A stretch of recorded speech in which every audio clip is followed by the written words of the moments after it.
bagi teman-teman kita, generasi yang dipilih Tuhan untuk melayani Tuhan. Boleh kita kasih tepuk tangan bagi mereka yang sudah melayani Tuhan. Mereka luar biasa, dari pagi mereka sudah melayani Tuhan, dan sore ini mereka juga melayani Tuhan. Suatu kehormatan dan suatu privilege yang luar biasa yang Tuhan berikan bagi generasi kita.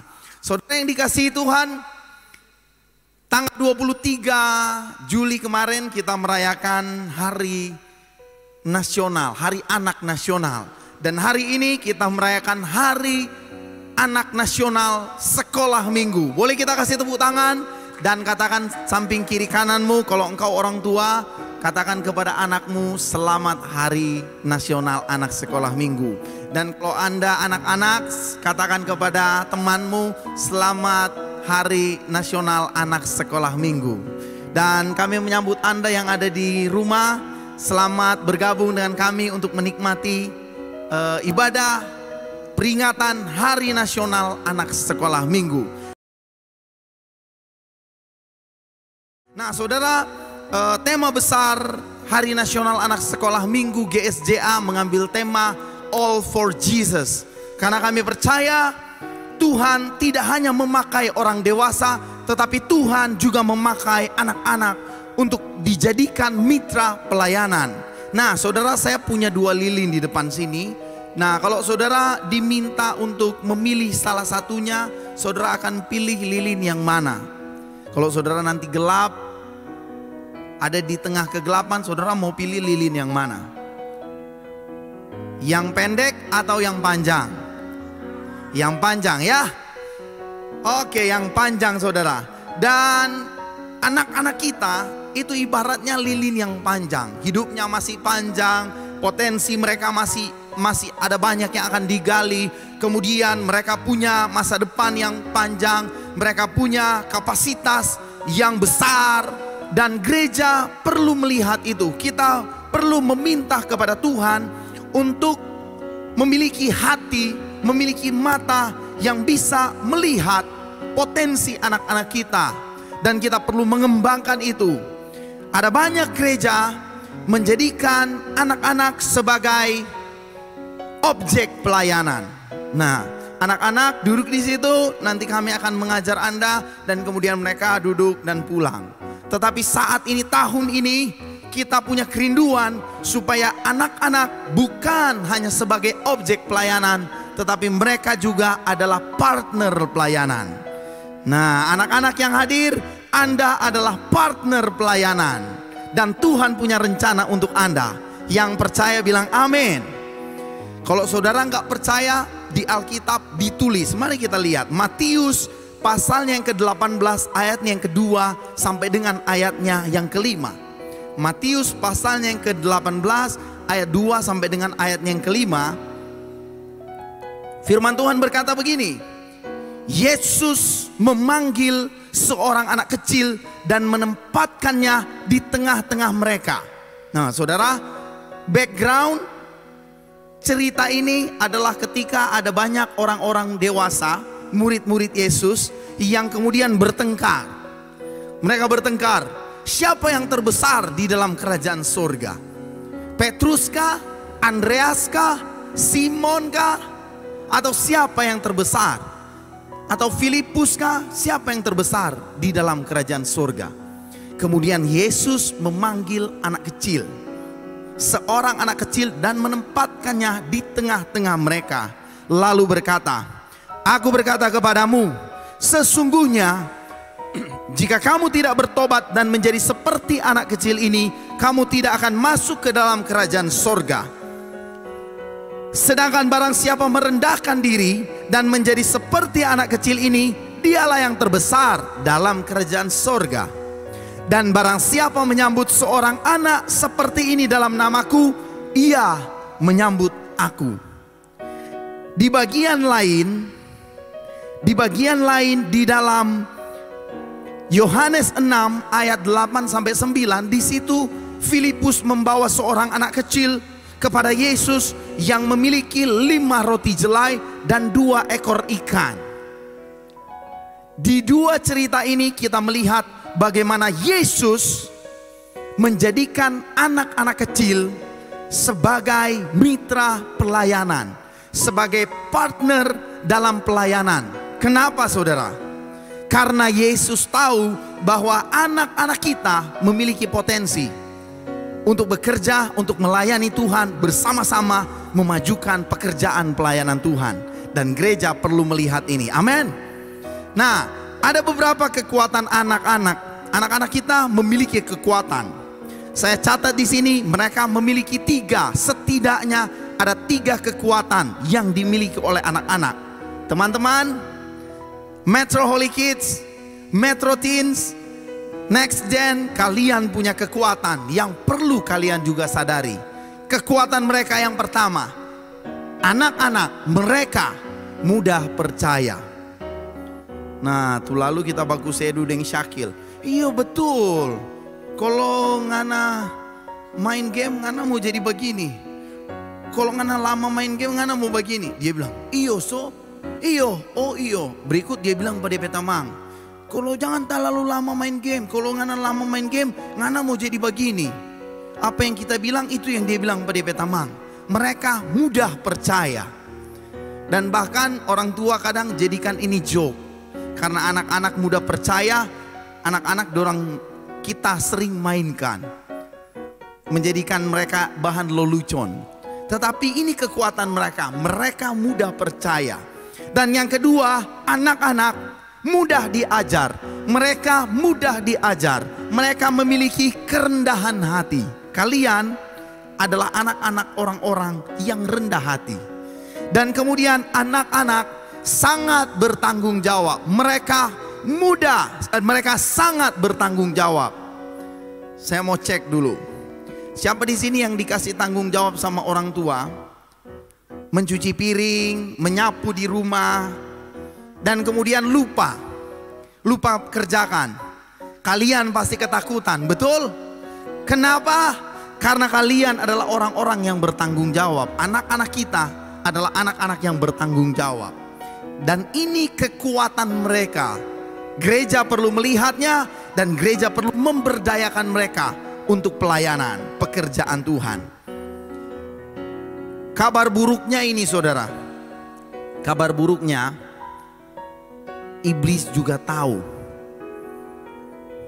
Iblis tahu bahwa jika ingin menghancurkan rencana jangka panjang Tuhan, satu hal yang akan dia lakukan adalah dia akan membunuh anak-anak kita. Mungkin dia tidak akan membunuh secara jasmani, tetapi dia akan membunuh kerohanian anak-anak kita. Dia akan membunuh anak-anak kita. Jangan bawa anak-anak ke gereja, mereka akan mengacaukan ibadah, bikin malu, membunuh kerohanian mereka. Bahkan kita sebagai orang tua kadang terlibat di dalam hal ini. Ya malu, bikin malu. Nanti mereka akan mempermalukan kita di gereja. Kalau anak-anak kita mondar-mandir keluar masuk gereja, kemudian bikin kekacauan, bikin keributan, gak usah bawa mereka ke gereja. Kita sedang terlibat di dalam pembunuhan kerohanian anak kita. Kemudian iblis tahu mereka punya potensi, iblis akan membunuh potensi anak-anak kita. Iblis tahu bahwa karakter anak kita harus dijadikan seperti Kristus. Kemudian dia akan membunuh karakter anak-anak kita. Sehingga ada banyak anak kita yang kemudian menjadi malu, kurang percaya diri, tidak tahu berterima kasih kepada orang tua. Dia akan membunuh karakter anak-anak kita. Dan yang paling berbahaya adalah dia akan membunuh masa depan anak kita. Ada banyak anak-anak yang kehilangan masa depannya. Dan iblis tahu, untuk menggagalkan rencana jangka panjang dari Tuhan, dia hanya akan membunuh anak-anak. Saya tahu dari mana? Keluaran pasal yang pertama ayat 16 sampai 22, di situ jelas diceritakan bagaimana ketika Raja Mesir Firaun melihat potensi yang ditimbulkan dari anak-anak ini, bangsa Israel semakin banyak. Yang dia lakukan adalah membunuh anak-anak. Bunuh semua anak laki-laki yang lahir dari orang Yahudi. Kemudian di dalam Matius pasal yang kedua ayat 16 sampai dengan 18, Herodes secara sengaja membunuh semua anak-anak di bawah umur 2 tahun. Tetapi ada orang tua yang melihat potensi anak-anak ini, yang kemudian menyelamatkan Musa, mengambil resiko menyelamatkan Musa. Kemudian Tuhan memakai Maria dan Yusuf untuk menyingkirkan Yesus, sehingga rencana Tuhan yang besar itu terjadi. Anak-anak kita butuh uluran tangan kita supaya rencana Tuhan atas kehidupan mereka digenapi, supaya mereka bisa ambil bagian dan terlibat di dalam pekerjaan pelayanan Tuhan. Amin. Gereja bukan hanya perlu memenangkan anak-anak, tetapi gereja perlu melatih mereka, mempersiapkan mereka untuk menjadi pahlawan-pahlawannya Tuhan. Yang setuju dengan saya bilang amin.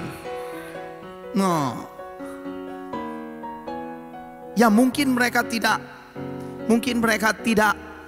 belum menghasilkan uang sekarang. Tetapi bukankah kita sebagai orang tua kalau capek kerja dan pulang dan melihat anak kita tersenyum, bukankah itu membangkitkan kekuatan sukacita yang baru bagi kita?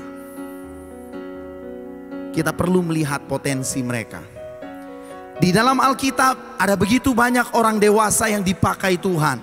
Ada begitu banyak orang dewasa yang ditulis melakukan pekerjaan-pekerjaan yang besar bagi Tuhan. Tetapi di dalam Alkitab juga kita bisa melihat bagaimana Tuhan memakai anak-anak kecil untuk pekerjaan pelayanannya.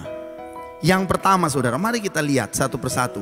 Yang pertama, Naaman servant girl. Naaman servant girl. 2 Raja-Raja pasal 5 ayat 2 sampai 3 di situ menceritakan bagaimana seorang anak kecil yang menceritakan imannya, yang berani menghadap nyonya, menceritakan imannya kepada nyonya. Bu, di Israel, nyonya, di Israel ada seorang nabi yang akan menyembuhkan Tuhan. Ingat saudara, Naaman servant girl, anak gadis kecil ini adalah tawanan, budak yang dibawa ke negeri Aram. Budak tidak punya hak apa-apa, apalagi mau berbicara, apalagi memberikan nasihat kepada tuannya. Dia mengambil resiko itu.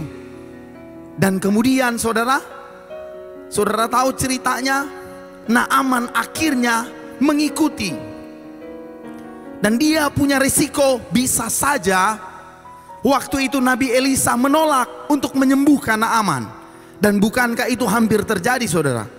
Nabi Elisa menyuruh bujangnya tidak bertemu dengan Naaman. Dan Naaman menjadi gusar. Tetapi anak kecil ini mengambil resiko untuk menceritakan imannya kepada nyonyanya, kepada tuannya. Anak-anak, teman-teman yang ada di gereja, yang ada di rumah, Anda harus dengan berani, kamu harus dengan berani menceritakan imanmu seperti Naaman servant girl, seperti anak kecil pelayan dari Naaman, yang kemudian akhirnya dia berkata bahwa sekarang aku tahu bahwa Israel memiliki Allah yang benar, Allah yang hidup. Itu keluar karena ada anak kecil yang menceritakan imannya. Orang tua juga perlu memberikan teladan yang benar. Ceritakan imannya. Beranikah kita bersaksi menceritakan iman kita kepada orang lain? Yang kedua saudara, Little Samuel. 1 Samuel pasal yang pertama ayat 22 dan 23 di situ berkata bagaimana bagaimana Samuel yang kecil, sejak dari kecil dia dibawa oleh orang tuanya, dia dibawa oleh ibunya Hana untuk tinggal di rumah Tuhan dan kemudian belajar melayani Tuhan. Samuel yang kecil ini akhirnya menjadi seorang nabi yang besar yang kemudian mengurapi Raja Daud, dan di bawah bimbingannya Daud menjadi raja yang besar. Kalau tidak ada little Samuel yang dari kecil dibawa ke rumah Tuhan, Daud kemungkinan kehilangan arah. Dengan kan ada Samuel, dia hilang-hilang arah juga. Apalagi nggak ada seorang Samuel, the little Samuel. Yang ketiga, Yosia. Nah, di dalam 2 Tawarik pasal 34 ayat 1 sampai dengan ayatnya yang kelima, itu menceritakan bagaimana Raja Yosia pada usia yang ke-8 dia menjadi raja. Ada anak yang 8 tahun di sini? Siapa yang 8 tahun? Usia 8 tahun, umur 8 tahun ada? Wih, Farel. Ada, J. 8 tahun. Wih, sudah jadi raja, Jere. Sudah jadi raja, memerintah. Dan saudara tahu kisah bangsa Israel itu terpisah menjadi 2 kerajaan. Kerajaan Israel dan kerajaan Yehuda. Dan Yosia adalah Raja Yehuda. Secara pemerintahan dia tidak berhak memerintah di Israel. Raja-raja pendahulunya hebat. Raja-raja pendahulunya bisa mentahirkan kerajaan mereka. Kalau raja di Yehuda, mereka mentahirkan kerajaan Yehuda. Kerajaan Israel, mereka mentahirkan kerajaan Israel. Tetapi Raja Yosia, dia mentahirkan kerajaan Yehuda plus kerajaan Israel. 2 kerajaan ditahirkannya. Dia menghalau seluruh pusat-pusat penyembahan berhala. Dia merobohkan tiang-tiang penyembahan berhala di Yehuda dan di Israel. Hanya Raja Yosia yang melakukan itu. Dan dia berumur 8 tahun. Anak kecil sih, anak kecil punya potensi yang besar yang dipakai Tuhan. Dan dengan demikian dia mendatangkan keselamatan kepada kerajaan Yehuda dan kerajaan Israel. Karena kenapa saudara? Kalau penyembahan berhala di perjanjian lama hukumannya jelas, murka Allah turun. Kalau penyembahan berhala, murka Allah pasti turun atas kerajaan Yehuda atau kerajaan Israel. Dan Yosia tahu, dan dia menyelamatkan kedua kerajaan ini. Little Yosia, Raja Yosia, usia 8 tahun. Yang keempat saudara, Hosanna Children Choir. Matius 21 ayat 15 dan 16. Ketika orang dewasa diam, ketakutan, imam-imam kepala dan ahli-ahli Taurat menjadi gusar. Anak-anak kecil tampil dan kemudian bersorak, Hosana bagi anak Daud, Hosana bagi anak Daud. Kalau saudara lihat cerita sebelumnya, Yesus datang ke bait Allah dan Yesus menunggang balikkan meja-meja penjual. Itu membuat orang-orang dewasa jadi gusar. Dan kemudian ketika Yesus masuk ke dalam bait Allah, Yesus mengadakan mujizat di bait Allah. Itu membuat ahli-ahli Taurat dan imam-imam kepala menjadi gusar. Ketika orang dewasa gusar, marah kepada Tuhan, anak-anak kecil memuliakan Tuhan. Kadang kita juga demikian toh. Karena tekanan hidup, karena pekerjaan, karena masalah, kita kadang tidak bisa memuliakan Tuhan. Tapi anak-anak kecil, mereka memuliakan Tuhan di dalam segala keadaan. Hosana bagi anak Daud. Jadi saudara, kalau saudara di rumah dengar anak saudara menyanyi lagu rohani memuji Tuhan, dan kemudian saudara jengkel, ya mungkin saudara bisa jadikan ini sebagai firman untuk diingat nanti. Kan kita kadang jengkel juga. Kamu gak tahu bapak punya masalah? Kamu gak tahu ibu punya masalah? Kamu gak tahu keluarga kita punya masalah? Memang dia gak tahu. Yang dia tahu adalah memuliakan Tuhan. Ini terjadi saudara. Dan ini real. Dan yang terakhir saudara, The little Jesus, the Savior King. Lukas 2 ayat 49, di situ menceritakan Yesus berkata kepada ibunya, "Kenapa engkau mencari aku? Tidakkah kamu tahu bahwa aku harus berada di rumah Bapakku?" Yesus tahu bahwa dia harus ada di rumah Bapa. Sehingga di 1 Petrus 2 ayat 24 dikatakan di dalam tubuhnya dia menanggung segala dosa kita di dalam tubuhnya sendiri, supaya kita bisa diselamatkan. Dari kelima cerita tadi, saudara, persamaan mereka, saya mencatat di sini ada persamaan dari kelima the little anak-anak pahlawan-pahlawannya Tuhan. Ada tiga, setidaknya ada tiga kesamaan mereka. Kesamaan mereka begini, saudara. Sedini mungkin mereka dididik di dalam rumah Tuhan. Mereka dibawa di rumah Tuhan. Dan yang kedua, sedini mungkin mereka diperkenalkan kepada Tuhan yang benar. Dan yang ketiga, sedini mungkin mereka diajarkan untuk melayani Tuhan. Ketika mereka diajarkan, di bawah di rumah Tuhan sedini mungkin, diajarkan untuk mengenal Allah yang benar, dilatih untuk melayani Tuhan, mereka kemudian tampil menjadi anak-anak yang luar biasa, yang dipakai Tuhan untuk melakukan pekerjaan-pekerjaan yang besar. Kalau saudara tergugah hati, bawa anak saudara untuk datang di rumah Tuhan. Kalau mereka nakal, jangan takut. Itu urusan guru sekolah minggu, urusan kami. Sedangkan dia nggak datang ke gereja, dia nakal. Apalagi kalau dia nggak datang ke gereja. Kalau dia datang ke gereja, dia akan berubah. Karena perjumpaan dengan Yesus akan mengubahkan kehidupan orang. Yang percaya bilang amin. Nah saudara, bagaimana dengan anak kita? Saudara mau lihat kebenarannya? Mari kita lihat, saudara. Anak-anak kita juga punya potensi, dan mereka adalah partner pelayanan yang sangat dapat diandalkan. Saudara lihat, yang di rumah boleh lihat dengan seksama juga. Selama 6 bulan kita evaluasi, saudara, dan kemudian total kehadiran jiwa baru di Metro Church Manado selama 6 bulan ada 505 new visitor dalam 6 bulan. Dan saya percaya mereka datang karena ada banyak ajakan dari kita.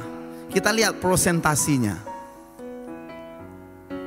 Di dalam ibadah raya dewasa, 7 ibadah raya dewasa dari 505 menyumbang 38%. 38%. Next Gen, tepuk tangan saudara.